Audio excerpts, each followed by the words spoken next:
As you know from ADL, the Anti-Defamation League, we've had the same mission since 1913 to stop anti-Semitism and secure justice and fair treatment to all. And our regional office is actually this year celebrating our 80th anniversary. The Mountain States Regional Office in Denver was established in 1941. And we have this dual mission of stopping the defamation of the Jewish people and securing justice and fair treatment to all. And so I do want to just sort of put a pin in that and say, even though today's class is about current trends in anti-Semitism, we also are always responding to other forms of bias and bigotry through direct support for constituents who call with discrimination complaints, to educational programs, to our work in the legislature to promote bills that help people's civil rights and oppose bills that don't do that, and lots of other things. But today's topic is specifically anti-Semitism.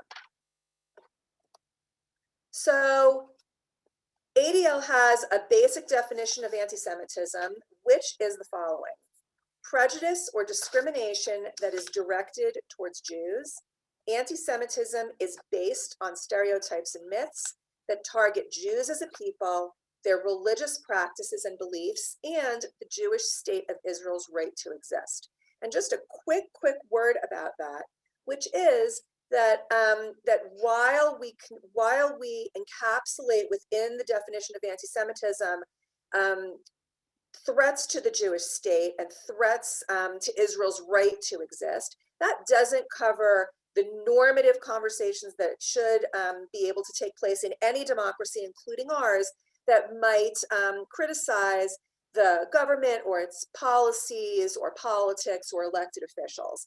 Anti-Semitism, when we talk about anti-Israel bias, that's really something that crosses a line from a normative conversation that might include criticism that people could talk about in a non-biased context, and does tip over into stereotypes, into myths, there's a whole, ADL has a whole database. If you ever can't sleep at night and you want to continue to not be able to sleep, you can go onto ADL's website and look up anti-Semitic cartoons. So images, things like that, but it doesn't cover just regular conversations. So moving along,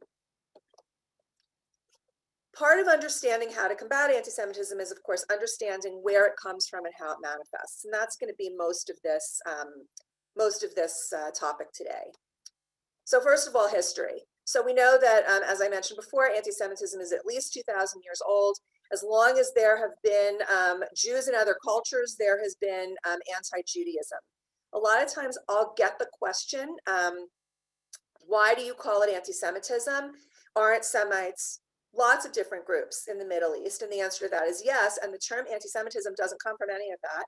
The term anti-Semitism was coined by a German politician in the 1800s who formed an anti-Semitic political party. And even then he knew that you couldn't call it the anti-Jewish party in popular culture, that that would be just the name. Anti-Semitism itself was not problematic, but the naming of it, right, calling it out. And so he made up this quasi-scientific term and called it anti-Semitism. And that is where this word comes from. It has nothing to do with actual Semites. So we see that anti-Semitism manifests itself in history in many different ways. And because Jews in other cultures, consistently being the other in those cultures, have a host of stereotypes and biases that attend them, this also comes to showcase the manifestation of anti-Semitism in those various cultures, including our own. If you are already predisposed to thinking something negative about a group, and this is only about Jews, of course, there are stereotypes and deeply held biases for lots of groups. If you hold those biases, then you're more likely to be preconditioned to believe that there lies fault with them. I mentioned stereotypes and myths, and we're going to see in a minute where some of those come from. There's a phrase called the big lie, which we mostly hear in conjunction with Nazi propaganda machine. So that is where you take a kernel of truth and you embed it in lots and lots of lies. And so I will give you one example of that. So Jews make up approximately 1.7% of the population of the United States, and yet we are overrepresented in government. I actually looked this up yesterday in preparation for this class. So there are 9 Jewish senators. So even with my poor math skills, I know that is 9%, right, of 100. And in the House of Representatives, which is 435, there are, I think, 28 Jewish representatives, which is in the ballpark of 6%. So we are overrepresented in our country's government. So that's the kernel of truth, right? The percentage of Jews in the United States is 1.7. The percentage in Congress is higher, much higher. Where the lies come around is, well, if Jews are so overrepresented, how did they get there? And there must be some nefarious way that Jews came to hold higher office at a higher percentage than their population in the United States might dictate. And then the lies build around that, control, etc. So that's how the big lie works. And then finally, we're going to look at current manifestations of these deeply held biases and stereotypes that go from, in the longer class, we start actually with Pharaoh and move forward. But today, we are going to start with the Protocols of the Elders of Zion in the 1800s in Russia, which was Russian anti-Semitic disinformation, to kind of show that. And so when we look at these stereotypes and myths, keep in mind sort of the kernel of what this stereotype or what this anti-Semitic statement really has at its base, that then will translate into modern manifestations. So I'm going to read this short excerpt. And so this is again from the Protocols of the Elders of Zion, Russian misinformation about Jews from the 1800s. We think it was written by the secret police, but it was purported to have been written by this nefarious group called the Elders of Zion that were trying to take over the world. So that's, by the way, where that particular taking over the world stereotype comes from. It's from here. So the Jews are carrying it out with steadfast purpose, creating wars and revolutions to destroy the white Gentile race, that the Jews may seize the power during the resulting chaos and rule with their claimed superior intelligence over the remaining races of the world as kings over slaves.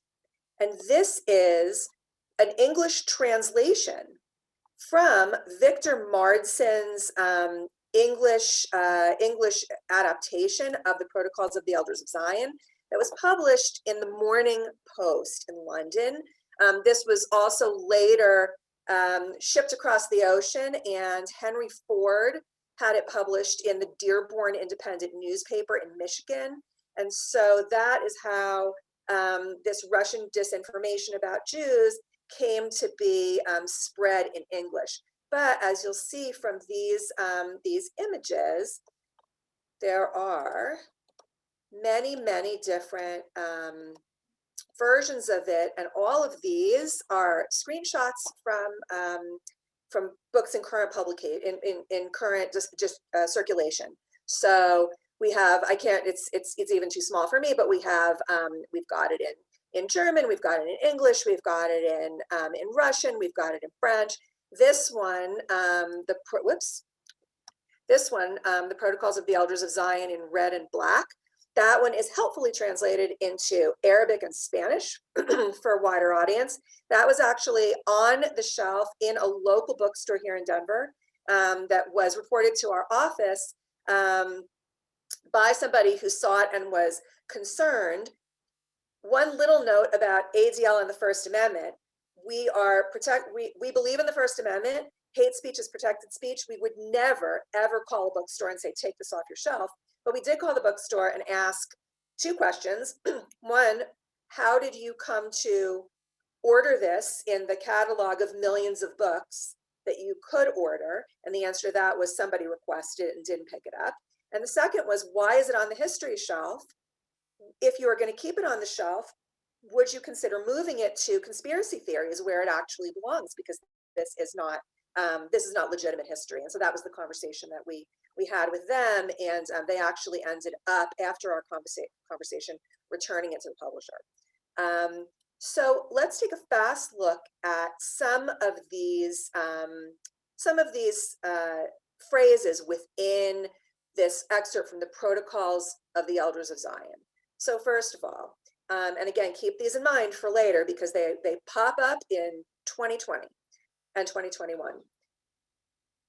Jews are warmongers. Can you all, if I move my cursor, can you see it when I do that? Okay, perfect. Jews are warmongers, right? Creating wars and revolutions. And why would the Jews want to do that?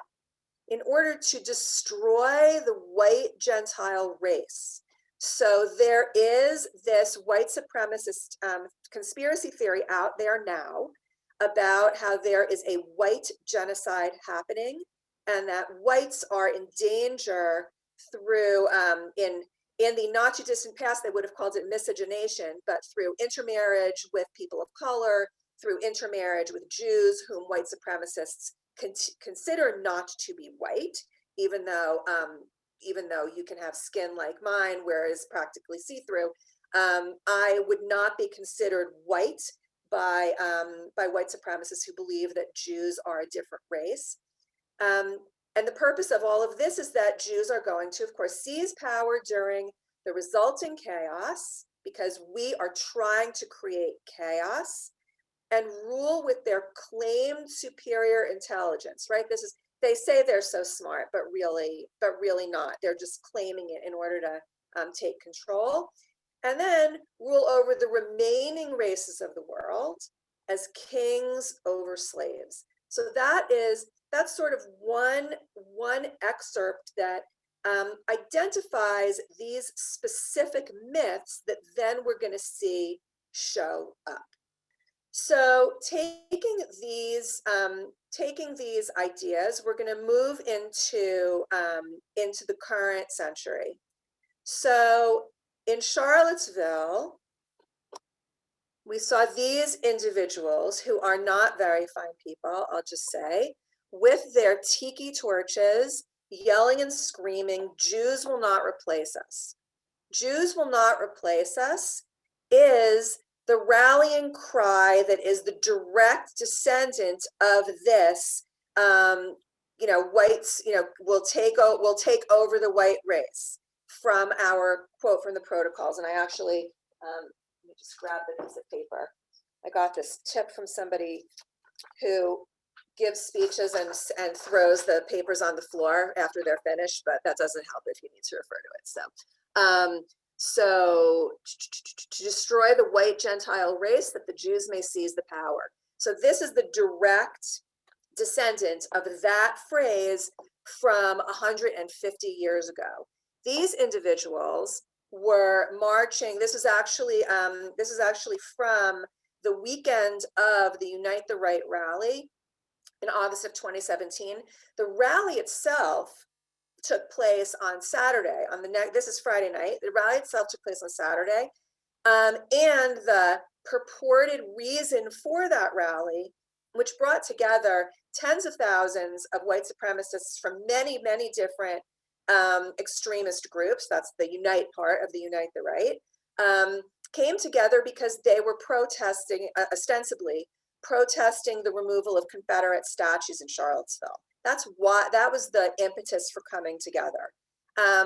These individuals were marching with their torches on Friday night, and they marched past the synagogue, where the rabbi said, for the first time in the synagogue's 200-year history, they left in the middle of services with the Torah scrolls through the back door because they felt threatened by these people who were chanting, Jews will not replace us. And so that's the precursor to this rally. And I didn't provide any other footage, but I've got slides that show the aftermath of the next day, when during this rally there were peaceful counter protesters, and into that group of peaceful counter protesters drove a man with a car and murdered Heather Heyer. So not so peaceful, and not only about the statues. I'll just say also that an ADL report shows that white supremacist incidents doubled in 2017 over the previous year, and they've stayed high. And anti-Semitism is a foundational tenet of these types of incidents: flyering, rallies, marches, online content, etc.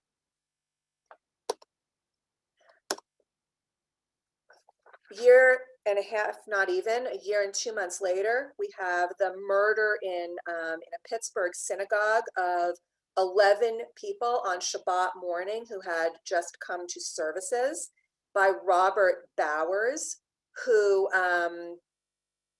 used as his rallying cry in his online post before he went with his assault rifles to the synagogue: "All Jews must die."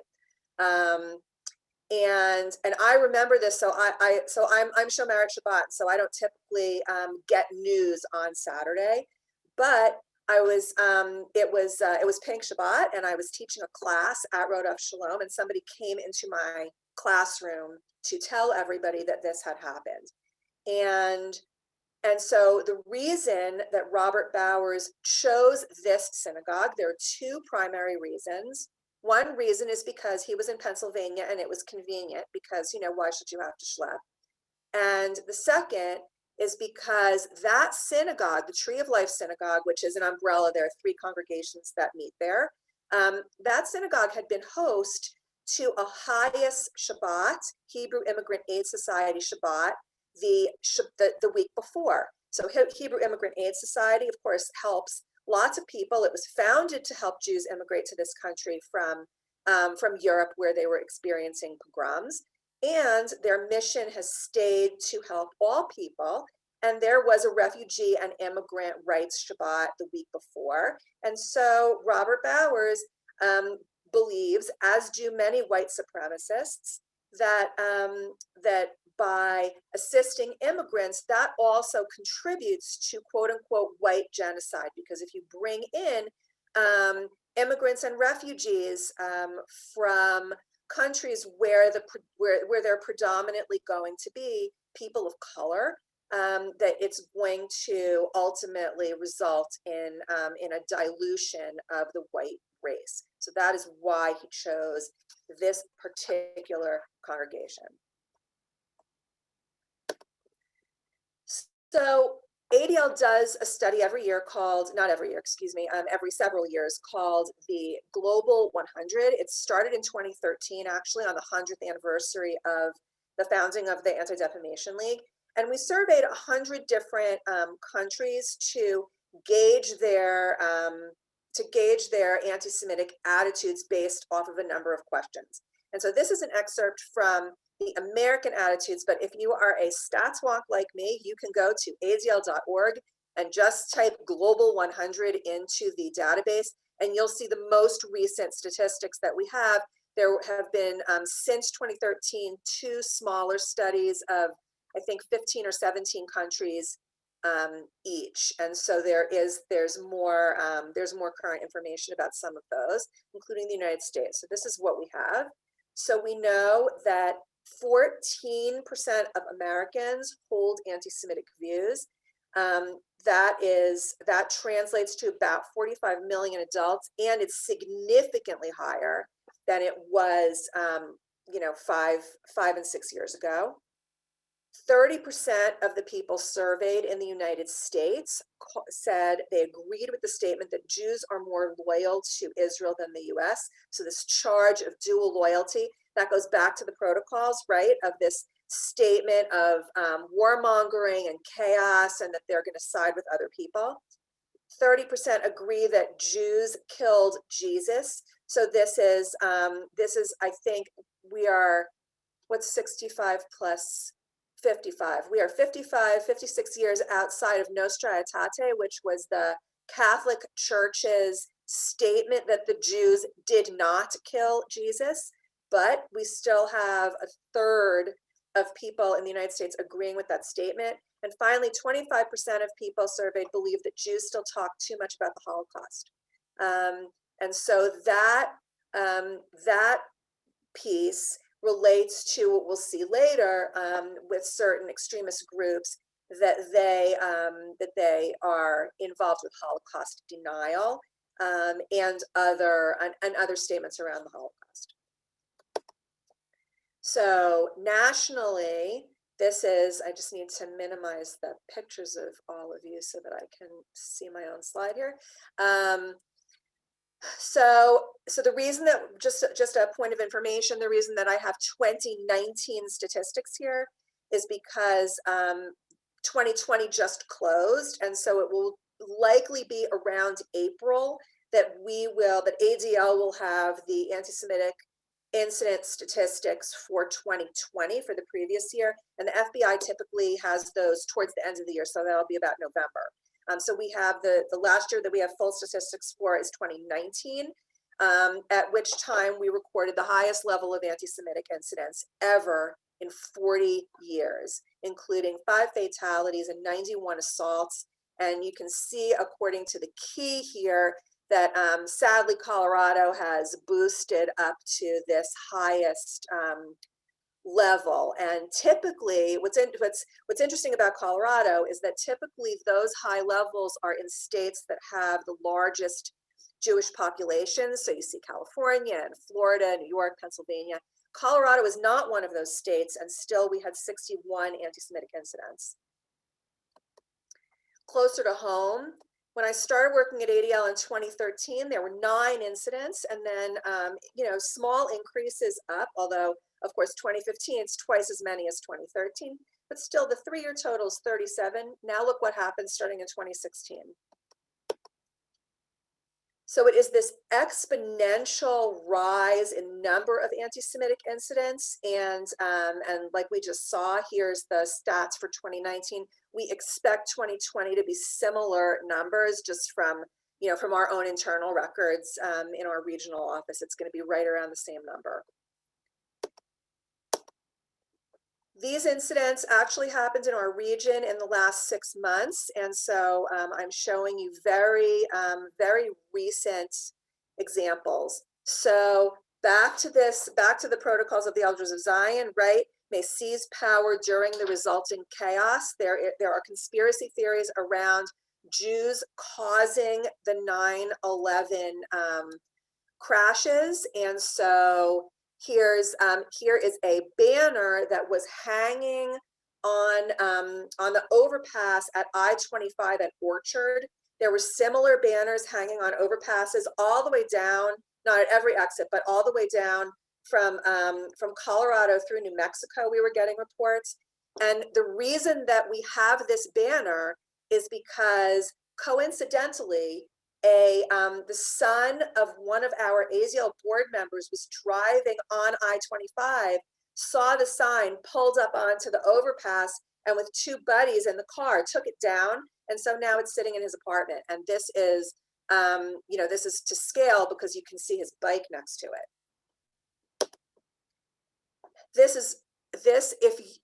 Unbelievably, this is the least objectionable image from this incident. This is a Zoom-bombed funeral.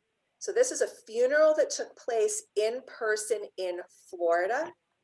The individuals who were attending the funeral in Colorado were on Zoom, and someone hacked into the chat and posted these statements, anti-Semitic, racist, homophobic, over and over and over.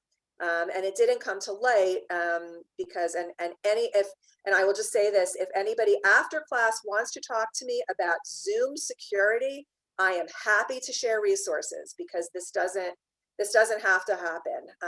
There are ways to prevent it, but of course, you don't know it's going to happen until it happens to you. This is the batting cage at the home of a Jefferson County teen with whom I've been working for years. I'm actually now writing college recommendations for them. They're a ranked softball player.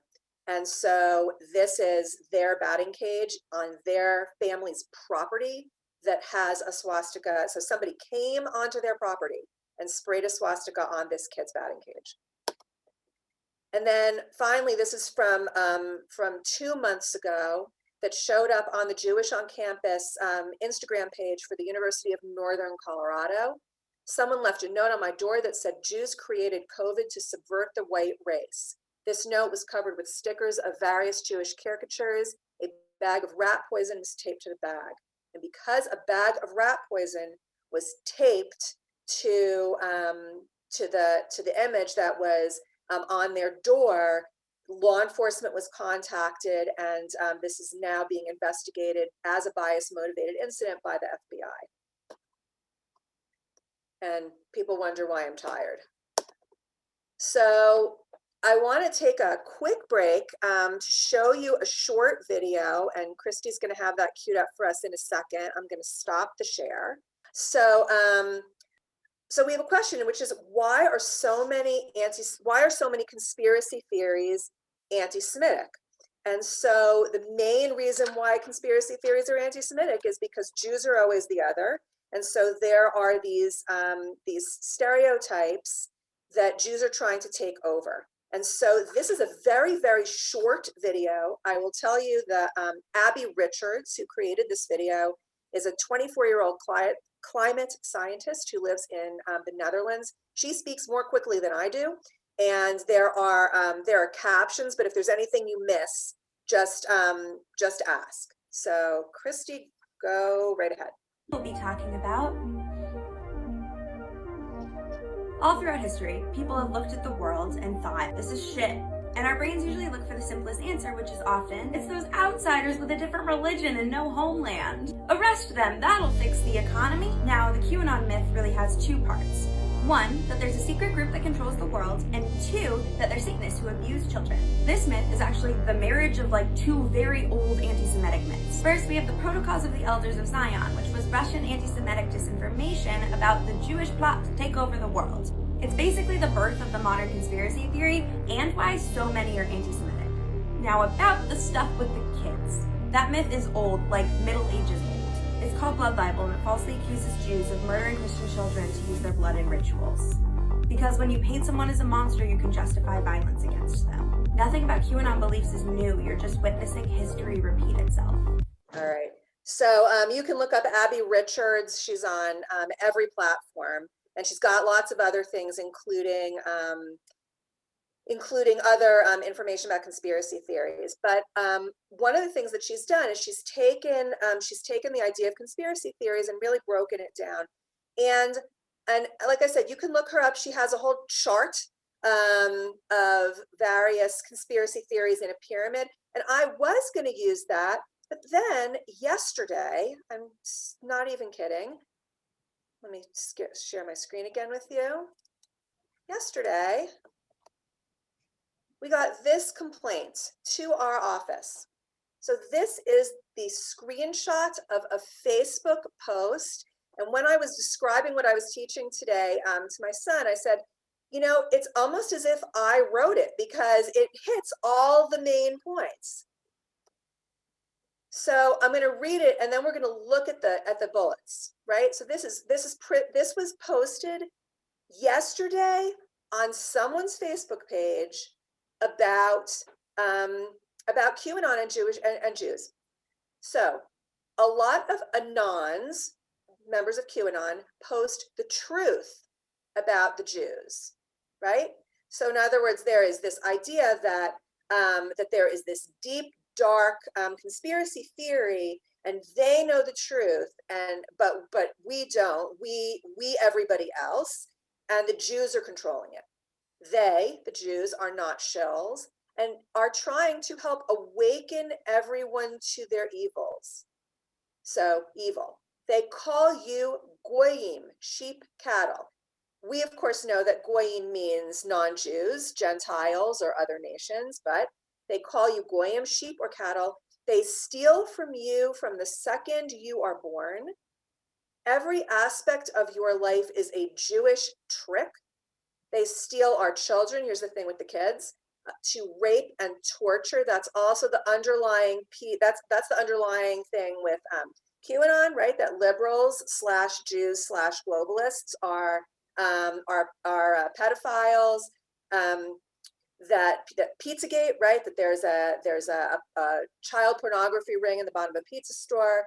They lied about the Holocaust. Here's Holocaust denial. They have been kicked out of every country they have ever been invited to. And they blew up the World Trade Centers, just for starters. Pay attention to your fellow Anons when they try to give you this information, right? We, the QAnon, are the only ones that know the truth. Don't forget, Judaism is a death cult, not a religion. I'm not often speechless. It almost made me speechless to get this, because it really is just sort of an encapsulation of everything that we are talking about. We talked about COVID before, COVID conspiracies. There are more COVID conspiracies about Asian Americans. I learned recently that assaults and other incidents against Asian Americans have gone up something like 170% since March. But here are some Jewish COVID conspiracy theories. So there's, like I talked about the cartoons. So here's the Trojan horse with COVID, that this individual here, this guy, he's a caricature called the Happy Merchant. So he's the sort of the quintessential Jewish stereotype with the big nose and the beard and all of that. So bringing in, and people who don't know any better are bringing in the Trojan horse. This was from the very beginning of the pandemic. If you have the bug, give a hug. Spread the flu to every Jew. Holocaust. And then here's the Happy Merchant again. Here he has the vaccine, right? He's got a syringe, and this is misinformation about Jews benefiting in some way from the coronavirus. If you want more about that, see Michael Che's 8-second non-joke on Saturday Night Live on Weekend Update this past week. So now we come to the Capitol. So these individuals who were part of the mob at the US Capitol on January 6th are holding a sign from Speaker Pelosi's door. And this guy here is wearing a sweatshirt that says Camp Auschwitz. On the back of it, it says staff. This image is from Twitter. So this is a juxtaposition of two images. So this is the guy that stole the speaker's podium. Next to, this is many of you will recognize this. This is the Arch of Titus, so the sacking of the temple by the Romans. And the caption, I love it when Zog loses. Zog, Z-O-G, stands for the Zionist Occupation Government. So juxtaposing those two things as democratic loss of power being seen as that Jews are controlling everything, and so they are losing too. This guy was not at the Capitol on he may have been, but this picture was not taken on January 6th. This picture was taken in December because there was the Million MAGA rally at the Capitol in December of 2020, and this shirt, 6MWE, stands for 6 million wasn't enough. And so you have this this putting together of two completely disparate ideas, right? That don't make any sense, right? On the one hand, the Holocaust didn't happen, and on the other hand, it did, and it didn't kill enough Jews. And so you can't logically hold both those things at the same time, and yet here we are. So, deep breath. How do we respond? So I'm going to give a couple of suggestions, and then I'm going to turn it over to questions. But the first is, as my mother would have said, use the mouth that God gave you and open it up and say something. So there are things to say. So if it's someone you know, assume good intent and explain impact, right? I know you didn't mean that boneheaded thing you just said, but that makes me uncomfortable. You can ask a question, right? What did you mean by that? You can stop the conversation, say really or ouch. And then I want to say something about online interaction, which is where most of us are spending our social time these days. I'm going to take a guess that with the Kavod on the road population, you are going to be less ensconced in social media every waking moment than the teenagers that I also teach and the young adults.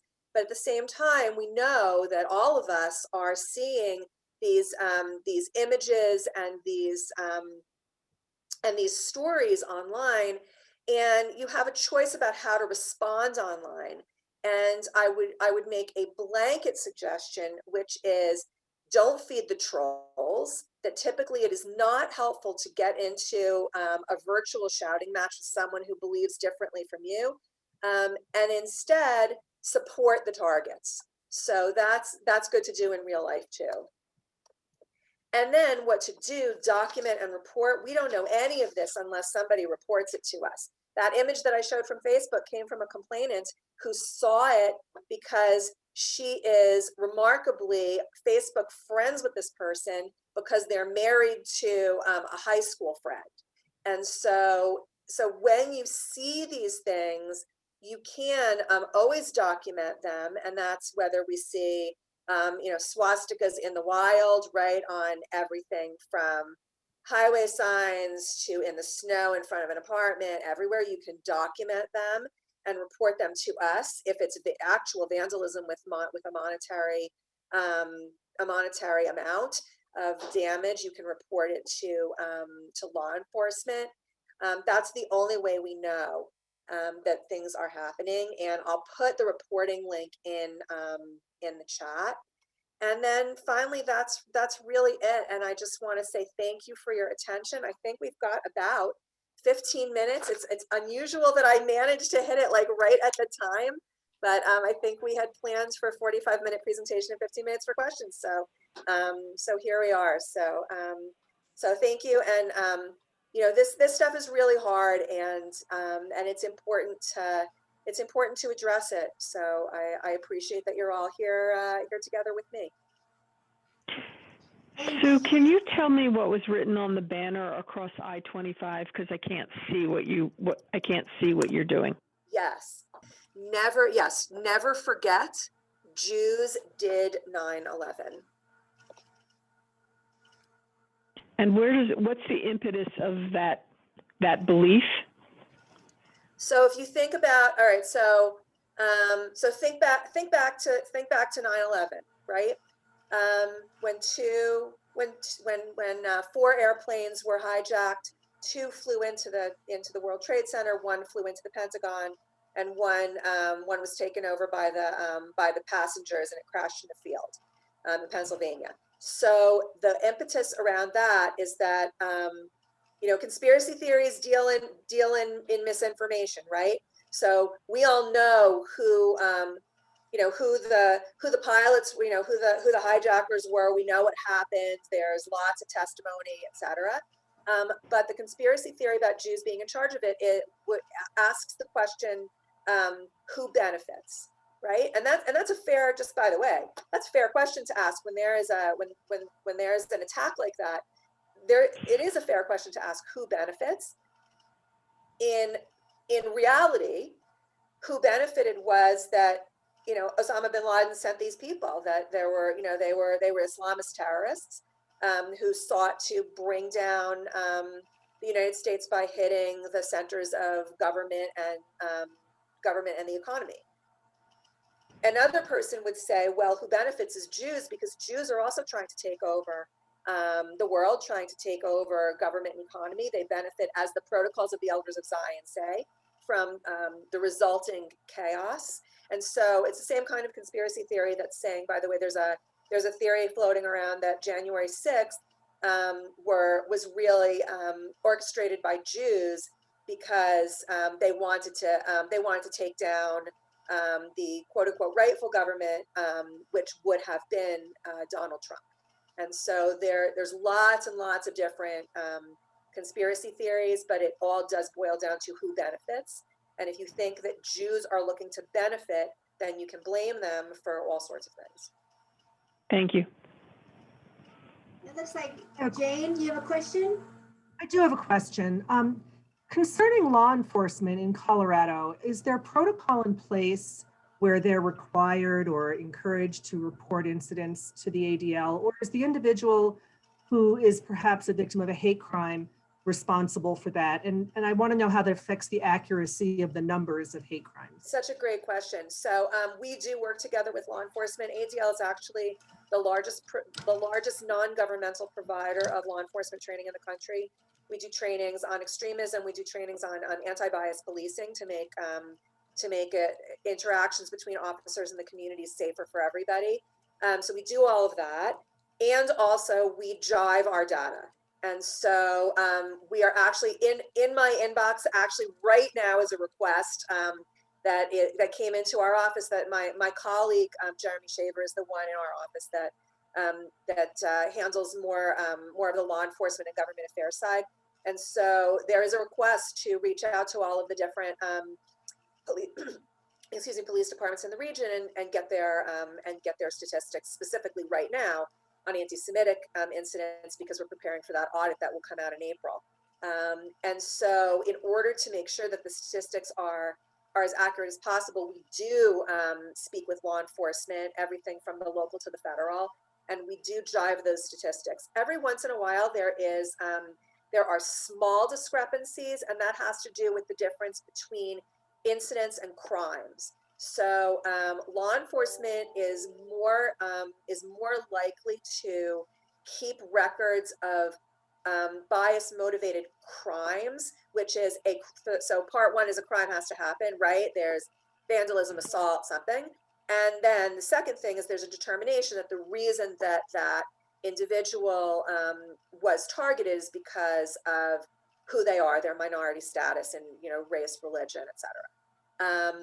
And so they hold on to those. ADL also takes in information about incidents. So so a perfect example of that is we got a call from, remember when the very first big snow was? It must have been in like September or October.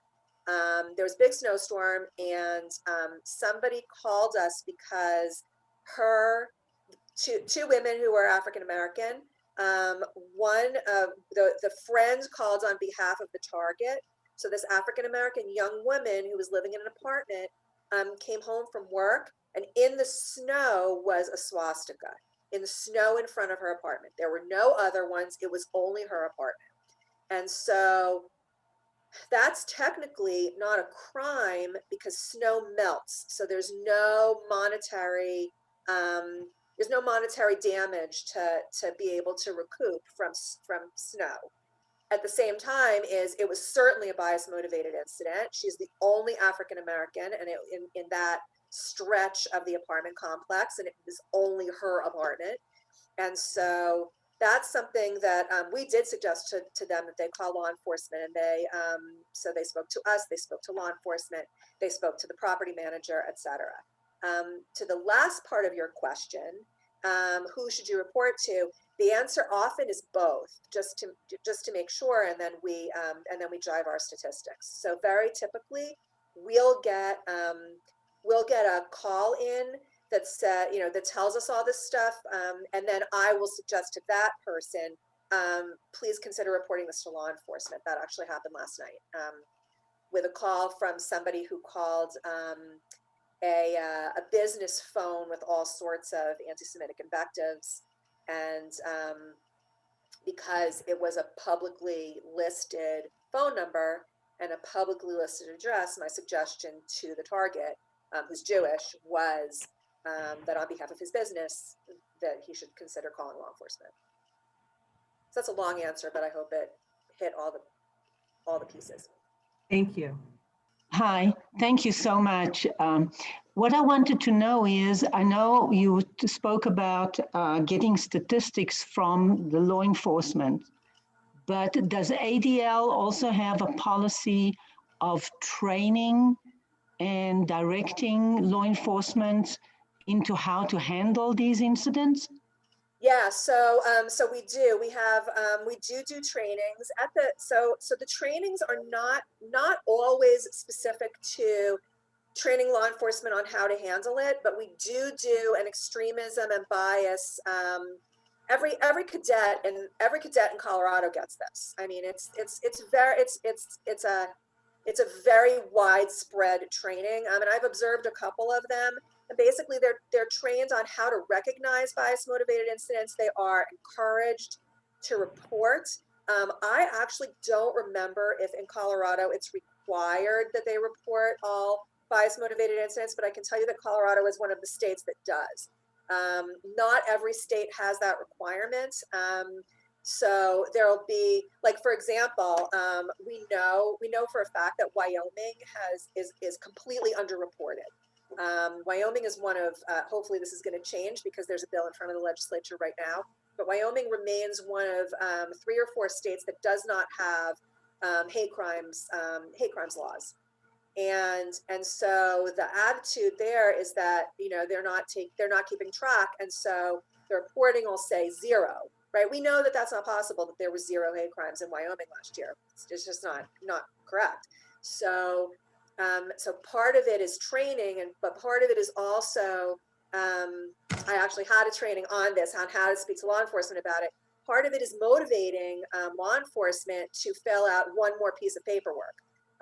So if anybody's ever worked in law enforcement, or in a field where paperwork takes over half your day, and the last thing you want to do is one more report, that we need to, part of our job with law enforcement is to motivate them to say, this is going to help your mission in terms of protect and serve. This is your mission, and we can't adequately protect communities at risk if we don't know what's happening to them. Right. Thank you. Yeah, Rebecca. So firstly, Sue, I want to thank you for an extraordinary and very informative presentation.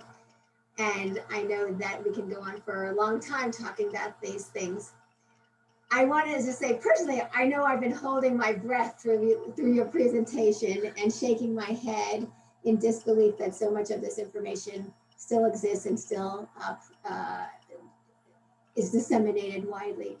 So your body language has been very validating to me. I appreciate it. Yeah. So 2 questions. Wondering about you. You get bombarded by this every day. How do you continue to function and go on? And I know by doing what you do is hugely valuable. You mentioned also legislature, and so I was also wondering, is there something that we, as a community, can write to our representatives and senators, to address this issue on a personal level? Yeah, thank you for those questions. So I'll take the second one first, then I'll close with the first question last.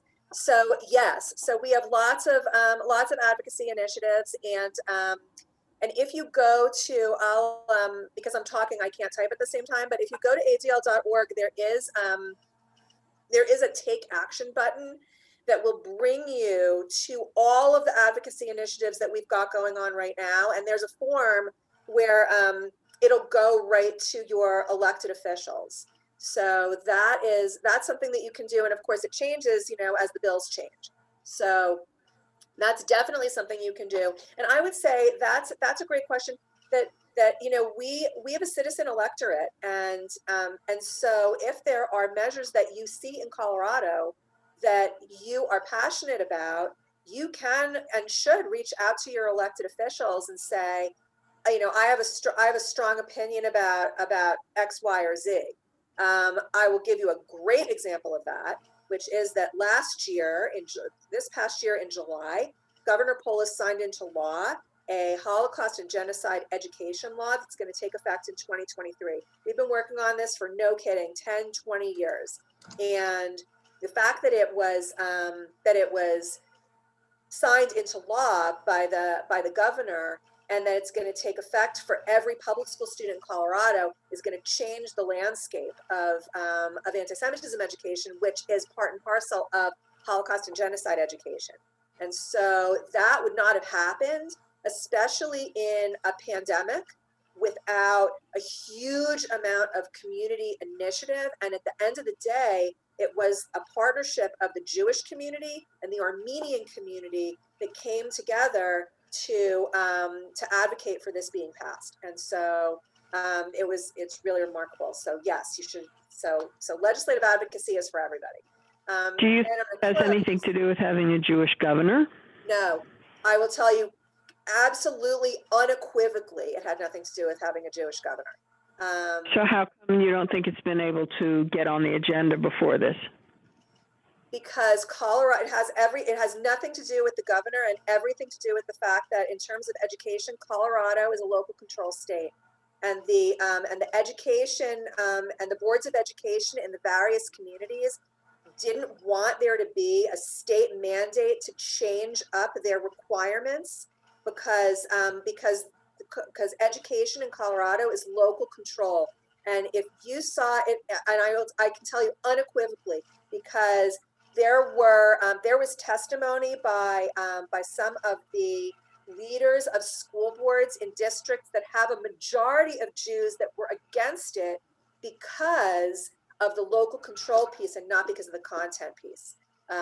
So it was a very, very fascinating thing. So that's my answer. You know, part of it really is, you know, as Rebecca says, you know, I go to work every day and I feel like I'm making a difference. And there are people like that kid with the swastika on the batting cage. Like, you know, I think about her all the time, and it's, you know, it's difficult because sometimes, you know, sometimes every once in a while there's a case that comes, I mean, you know, I'm home all the time now, but there's a case that stays with me. And in terms of, you know, sometimes you just have to shut it off. You can't see it from where you are, but the way that I'm positioned at my dining room table, I can see my Shabbat candles. And so I have started putting the candles in the candle holders like on Tuesday or Wednesday, because then I know what I'm aiming for. That you know, I know that my work week is going to end and I'm going to shut it off. That you know, I have to protect my non-work time.